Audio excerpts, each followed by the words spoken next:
You asked me why in the world am I here talking about these numbers? That's a good question. Very good question. Something that it piques my interest to understand. Do you want to be an accountant? What? No. Did you ever want to be an accountant? No. Okay. I just find it interesting how everybody's arguing over, a park, and we're learning. I find it interesting how it's, it's taxpayer funding, whether it's coming from the CFD, the Bravo Rodiles, or another avenue, right? Right. Or another. Which checkbook are we using today? Okay, so we're going off of the several budgets. This particular budget that's in front of me is 2007-2008 fiscal year budget. This one shows June 30th, 2007, fund number 228, BVEV CFD. It began at $308,394 in 2007. That was a fund balance. That was a fund balance, yeah. In 2007, 2008, by then, the neighborhood was already there for about 4 to 5 years. Mm-hmm. The houses probably already were completely, people were living there and they were all bought out, I would assume, the 500 houses.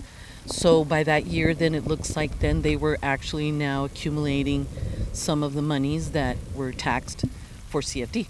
Okay. So then kind of sounds maybe right about where it should be. Yeah. And there's no other revenue or there's no other funding coming in. This is purely Bravo Rodiles CFD. Right. You said a couple of letters though at the beginning. What? You said the BV. Oh, it's the abbreviation. How you define it. BVEV CFD. Yeah. Fund number 228. Yeah. That's a little different because I was kind of looking for Bravo Rodiles, but it's abbreviated, so that's how it kind of shows up. Yeah. So if anybody wants to look it up. In the early days of the early budgets, it shows up like that. And it's a fund number 228 if anybody wants to look it up themselves. Right. And that's important, I think, too, is how you find that, because the fund, it's always going to be 228 in each budget. And so if you're looking for it, you're going to look in the early years under Fund 228. Mm-hmm. But then I'm pretty sure you saw that it has a moment where it actually now shifts over to the new accounting system with new numbers. Yeah, it does. But that's in the that's a few years after. Yeah. And then right here this one fiscal year 2007-2008 adopted appropriation. What is that? What's an adopted? Is that a spending? An adopted appropriation. Adopted appropriations then are the expenses then, right? Because it's being subtracted. Mm-hmm. Right? Yeah. I can't see very well right now without my glasses. Okay. Okay. Interestingly, here we have the 2006, 2005, 2006. Okay, there's zero coming in. This and then 2006, 2007. There's zero revenue and there's some expenses. Right. Zero the revenue. Expenses look like they're contract services, budgetary transfers, which is an interesting thing to talk about. That one there has a code of 59910, which is another account code. Yeah. Just like the 228 is this code for this budget, or this fund. The budgetary transfer also happens, and that's another complicated thing to talk about. Why is it a complicated? Because like this here, these budgetary transfers, it doesn't say what it is here within the CFD explanation, but you got to go over to the 59910 to be able to then look at it coming into the 6,500 that shows here. And then you look at where they spent it at there. But I kind of followed one of these examples on another one, a little like not so old, and it's basically going into parks. Yeah. And so, that was one example that I saw. But what we're also looking at is that we don't have any total revenues for these years. And these starts with the 2005 all the way up to the 2007, 2008. And I saw that too, of course, because we're looking at the same thing. Yeah. You're going into what's in there. And so, this was a different system in these years. It was called MOMS. This was accounting system? Accounting software that the city purchases, and they're $1 million service continuation to keep these old programs going. But the old program was just so old and maintaining it was just too expensive, so there was a decision made I guess around probably 2008 or so, to purchase a new system. Yeah. Something that was going to be more modern, something that was going to be able to capture everything that was going to be missing here and roll everything over eventually to modernize. Okay. So yeah, I saw that, and I hadn't seen it before because until we started doing this. Yeah. And you're showing us everything that, it really wasn't capturing. However, in 2005 and 2006, I mean, how much of those taxes were collected already? Because when you have a CFD tax or any property tax and you pay that this year, like right now, 2025, you pay that right now, and then what's going to happen? It has to go first into the state system so that eventually whatever amount's going to come back into your city is going to roll back. So it doesn't happen to where your property taxes are being paid to the city of Calexico and to their bank account. No, it's going to go through a whole system where it trickles back into your city, right, in one lump sum with everything that's been collected by the tax collector at the county or at the state, right? So then I was thinking, okay, maybe when I saw that, it hadn't yet been collecting or something, and that's maybe why, there wasn't much to control or to take note on. I don't know. So do you think that they started jotting down the numbers when it kind of became like, okay, this is an amount that we could put down? More of tracking. Yeah. Correct. At that time, we had also a shift in our leadership in the accounting. Yeah, it was Judy Hashem in these old days that she was used to this old system, and then we did modernize over to someone else in a transition. When did you modernize again? Probably about 2012. Maybe. Oh wow, okay. Yeah, sometime around there was the beginning of it. So recording, by the way. This is it's 2007, 2008. Okay, this kind of jumps, but we'll get back to that in a bit.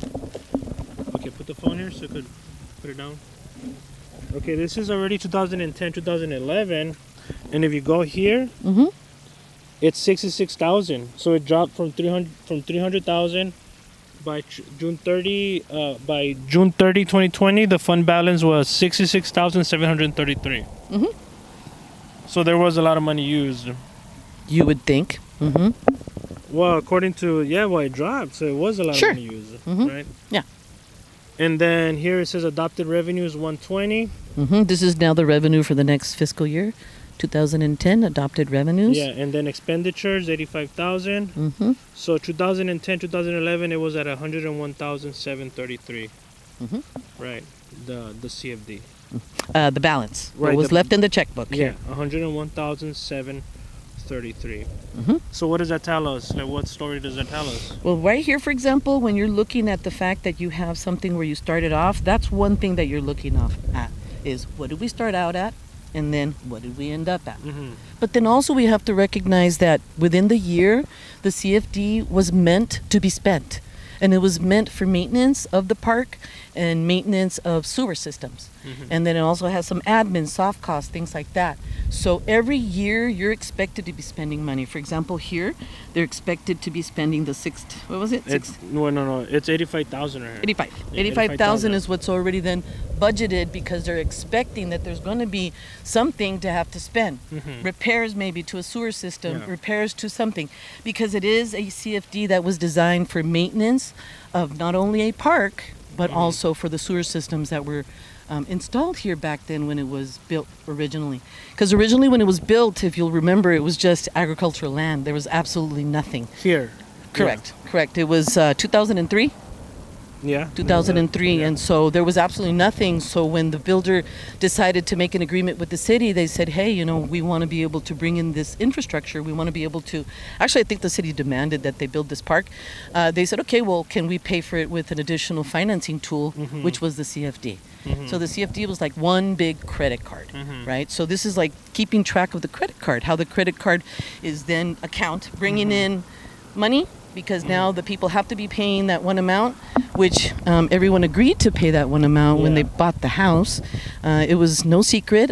People that buy homes and properties with CFDs are very aware. The sales agents are always also making sure, because it is very important for the disclosure that exists, because some people don't want that added tax. But in this case, it does exist. These people did agree to it. And so here in this case, we're looking at the account only, the CFD account only. So the CFD account only is what we're talking about today. Right. So the CFD account only. There's no other revenues coming in yet. There's nothing else to look at, I guess, other than what we're looking at now. Right. So as far as being like, I guess, confusion or asking, okay, how does it work? It's about looking at what we're looking at now, even though it's a bit tedious. Yeah. You know, but I kind of think about things about what this is like, and it's kind of like when you get a divorce and you want to find out, you know, your husband and you were managing a business together, maybe. Yeah. And the business now, you know, you're going to close it and you guys are going to get a divorce. Yeah. You're going to need a forensic accounting to basically know what's fair, right? Yeah. So it's true. They want to know a forensic accounting. They want to know what's been fair. It's basically showing a whole history. Yeah. It was about what you just did, was going in there and pulling out every single year. Okay, so the number, okay, so right here, so in 2007, 2008, there was around 301,000. And then 2010, there's 66,000, so a lot of that money was spent. And then 120 coming in for 2010, 2011. 120,000, right? Because you also need to look at the columns that say actual, because when it says actual, that means that the city has already closed the books and they're presenting the information as factual and actual. Okay. It's not just a proposed amount, and it's not just, you know, a budgeted, maybe it's going to happen. It's the actual. Usually want to look for that in the budget, and that's what's really helpful. I can't see right now. Right, no, it's only fund balance without the revenues, appropriations, and then revenues over appropriations, which was what's left over here. Correct. So that one rolls over to the next year. Yeah. Okay. And now, what's coming in here, the revenue for 2010, 2011 is important because that tells you, and then you could kind of get a ballpark figure, right? Oh, that's around what was coming in, 120 a year. I saw that. Right, and then it increases to like 200,000 something later. But that's important because then you could kind of get a ballpark figure about how much money the CFD has generated. Right. Exactly. So that's why it's important. But then, in years later, like. You'll see like 500,000 for that's coming in, but that's actually. Oh, I saw that one. Yeah, but if you pay attention, it's not only CFDs. That's already added something else. Did it? But that's already years later. Well, that's why I'm getting into. That one was off. I saw that. No, that was like 2000. It's not off. You just have to understand that. Okay, then it's not now. In that year that the CDF generated, it says 500 and something, but it's not. It's already another. Year. Another fund that's being added to the CFD. Oh, I didn't see that detail. Well, that.